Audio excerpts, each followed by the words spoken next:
back to another very late episode of the Fun Time Podcast. I know it's been a minute, but yeah, I don't really have an excuse for it. I guess I've just been really busy, and Carter's been busy.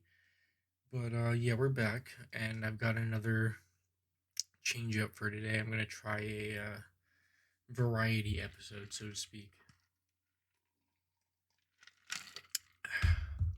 So I'm gonna talk about a few things, and yeah, we're just gonna run through it. So first and foremost, I suppose should let you know that Carter has gone back to New Hampshire to work.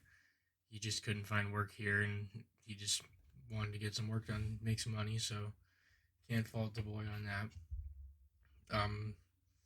So it'll just be me for now, or any of the other guests that have been on, or Carter if I can pin him down for like a call or something, like I did with or like we did with Sunday Driver. But yeah, so he's back there. Sorry, I edited out a burp. But yeah, Carter's back in New Hampshire. I'm still chilling here. I've got a girlfriend now. Won't go into any detail on that, but yeah, it's fun. Um, and I'm just saying that to be vague. It's not like, oh, look, it's just fun, but I'm not giving up any other information than that. But besides that, there's a fucking dog barking. That's nice. We're gonna talk about, besides Carter being gone, we've got Willy's Wonderland and the remake of Pokemon Diamond and Pearl. So, for starters, we'll go with Willy's Wonderland. I saw that a few weeks back at the West Wind Drive-In in Vegas with my girlfriend. Pretty cool place if you're in Vegas. I would recommend it. That was not what I meant to do, but yeah, check out West Wind, I should say.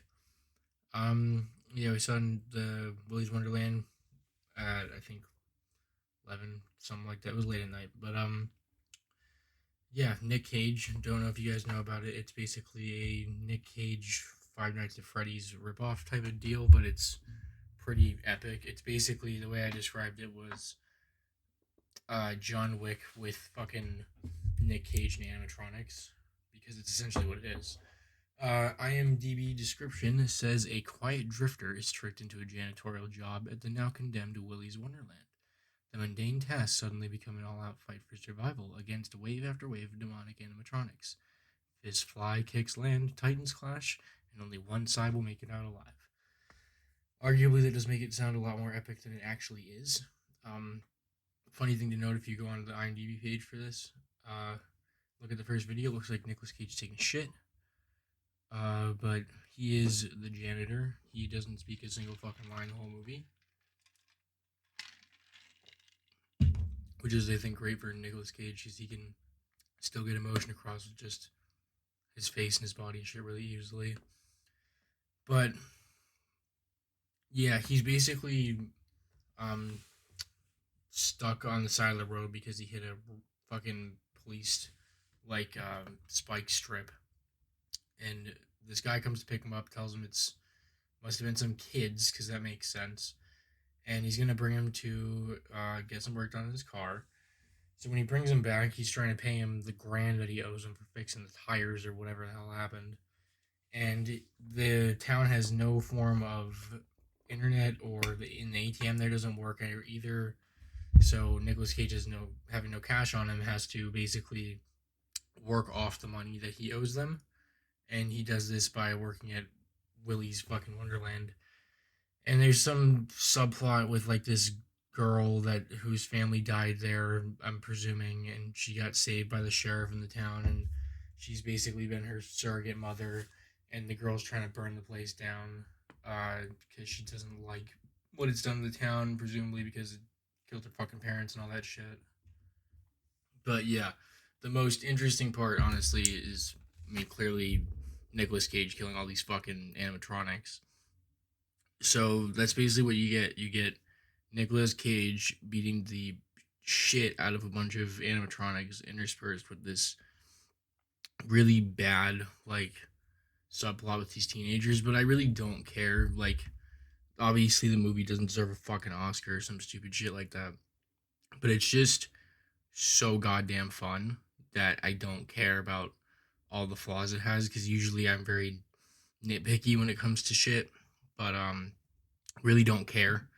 The movie's just pretty fucking lit all around. There's this whole subplot where, not subplot, but character aspect, I guess, where Nicolas Cage has always got this purple punch soda or some shit like that, and he's always drinking it. And there's this weird thing where he takes a break, like periodically, like on a schedule. Like he will literally like stop, like, cause the fucking kids end up inside the building at one point, and he's protecting them, and then he'll literally stop protecting them to go on his break. And during his break, he will work on the pinball machine that you see him working on at the beginning of his breaks, and eventually he starts playing it and whatnot. And surprisingly enough, Nicolas Cage is not very good at it. The janitor's not very good at pinball at the beginning, but he gets progressively better as he takes more breaks. But he always plays pinball on break. He always has a purple punch. Those are the two things. And he will literally leave people to die to go have his purple punch in his break. And there's this weird part where these kids are fucking in the room where a bunch of kids died or something like that, and it's just the whole movie's fucking weird and pretty great. Nicolas Cage like rips the spine out of one of the animatronics, like what I guess it would be its spine. He like just beats the piss out of so many. He like snaps a broom in half and uses like bow staff or some whatever the fuck it is and beats him up. It's just hella epic. Wholesome Keanu Chungus, I think not. Check this movie out because it's violent. At the ending, they blow the fucking place up. Pretty epic. Or this animatronic does. I don't get it. They like kind of allude to the fact that this animatronic could still be alive. It's arguably the animatronics are like, it's the weirdest grouping of fucking animatronics ever. Like one of them is like a Spanish owl or something, and then there's a dude in knight's armor, and then there's an actual fairy, and then the main one, Willy, is a ferret. So I don't know where they came up with the actual like animatronics themselves, because there's clearly no cohesion to their existence. They just are. Like here's this one and here's that one. There's not like they're not related. They don't seem to be related to each other in any way other than that they are from the same place. But that's again a minor thing when we're talking about a movie where Nicolas Cage doesn't say a fucking word and destroys animatronics like it's just been a thing to do. So props to him. I guess this movie is like someone saw the hype for an animatronic thing with Five Nights at Freddy's. That movie hasn't been made yet and it's just been sitting around. And someone said, I'll make one like it and I'll give you Nicolas Cage on top of it. So I thought that was a pretty good move. I don't think the movie's made a whole lot of money. From when you look it up on Google here, I think it said around $388,000 is what it's made box office, because it's got an estimated budget of 5.5 million with a gross USA of 396,000, an opening weekend of 97,000. So I don't know if they're recouping their money on this. I know that's kind of par for the course at this point with COVID being a thing. I don't take my word for that though, because this is like rated at a 5.6 out of 10 out of 8,000 reviews, so 8.4 thousand. So it could just be that a lot of people don't give a fuck like the way I do, that this is just fun and stupid. Because I mean, to be fair, I don't usually turn my brain off for a movie like this, but I did. For obviously a number of factors, including but not limited to Nicolas Cage and animatronics. But I guess everyone does not share my sentiment on this. My girlfriend and I enjoyed it. Metascore is 44, so that's nice. But I guess that's all I really have to say besides watch it if it sounds interesting. It is very funny. I mean, it's who cares? I think the problem is though right now we saw it at the drive-in, like I said, and two adult tickets together, I believe it was like $16 or something like that. And if you rent this movie on Amazon Prime and I think one other place, it's like $20. So that's, you got to make a call on that, whether or not you're watching it with other people or what's going to make it worth it for you. But I don't know. $4 $10 off two tickets for a drive-in isn't bad, but then again, you factor in there's two people, so and it's a drive-in experience, which is cool. But yeah, I guess that's all I have to say about Willy's Wonderland. Um, Moving on to the Pokemon Diamond and Pearl remake. The titles of the games are Pokemon Brilliant Diamond and Pokemon Shining Pearl. If you look it up on Google on the Wikipedia immediate like result that comes up, it says there are upcoming enhanced remakes of the 2006 role-playing video games Pokemon Diamond and Pearl. They were announced as part of the Pokemon 25th anniversary event alongside Pokemon Legends Arceus. The games are scheduled for release in late 2021. So I guess I can talk about Legends Arceus too because that looks weird. It looks very weird because it's actually a prequel, which is something I don't think we've gotten really at all. But let's take a look. Let's talk about this. I guess first and foremost, to me, is that Brilliant Diamond and Shining Pearl are not gonna. They are the first games to not be produced by Game Freak. They're gonna be focusing on Pokemon Legends, while the studio behind Pokemon Home, which is ICLA Inc., is gonna make the remakes. But Junichi Masuda, the director of the original Diamond and Pearl games, is working on the remakes. This is all from a Bustle article. I'll put the link for that in the description. At least what I just quoted. If there's anything else, I'll throw it in. But obviously, it doesn't seem like there's going to be any new features and stuff that would kind of be pointless since it's a fucking remake. But it looks. I mean, I don't know if any of you played Pokemon Sword and Shield, but it seemed like a bullshit, easy, stupid, fake version of Pokemon to me. It was incredibly easy.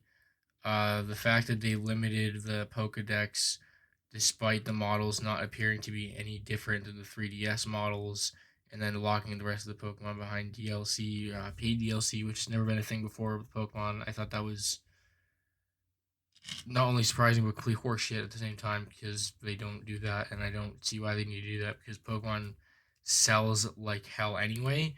And I don't know if anyone else, I mean, people do, but I don't know if anyone listening knows this, but those games hold their fucking value really hard. Like, I haven't seen any of them where, I mean, when I would go to get older DS ones, when the 3DS was still popping, like the new 3DS XL, I think Pokemon Black 2 was still like 55, $50, something around there.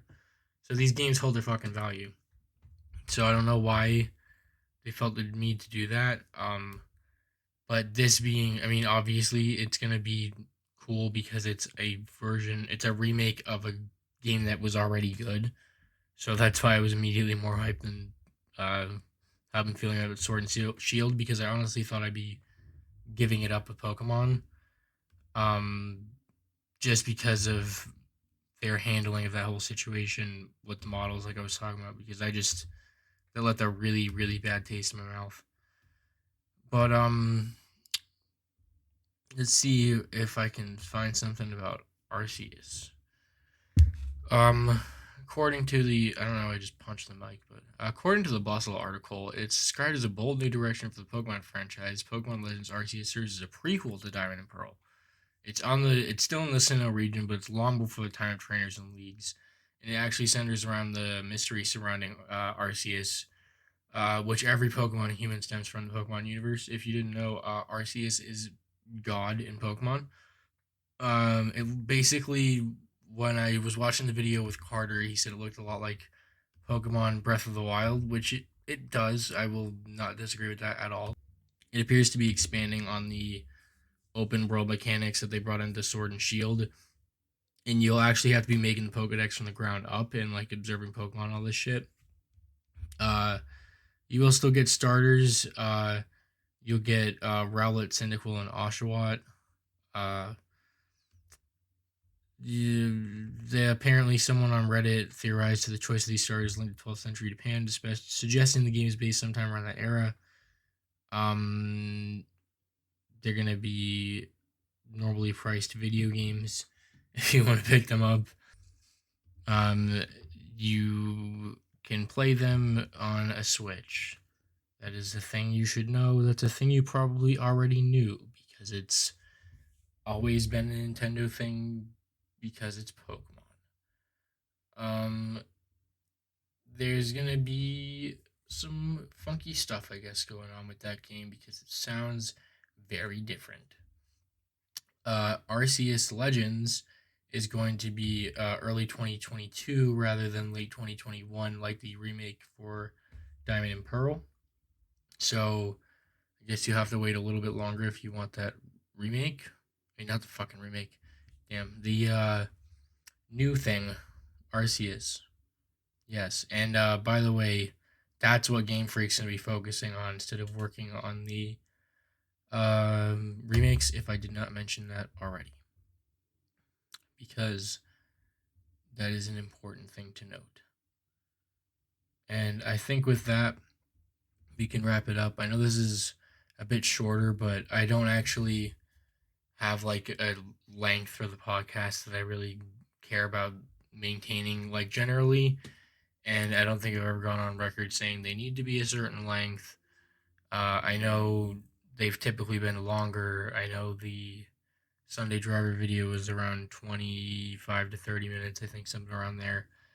But I figured it'd be better, especially with me being by myself on this one, for it to be a little more focused on like two things, I guess, two and a half things with the Arceus thing, so that I wouldn't just be rambling so much, because I know I was rambling a bit, but try to minimize it by doing this kind of format. So if you've made it this far, let me know in the comment section what you think of this kind of format going forward. Is this like a good thing? Should I include this in the general roster of videos? Should I make this like the main type of video? Is this bad? Any sort of criticism, I guess, would be helpful so I can know going forward. And remember to subscribe if you haven't already. Check us out on Spotify and all that shit. Thank you for listening, and I'll see you in the next video or podcast, whatever.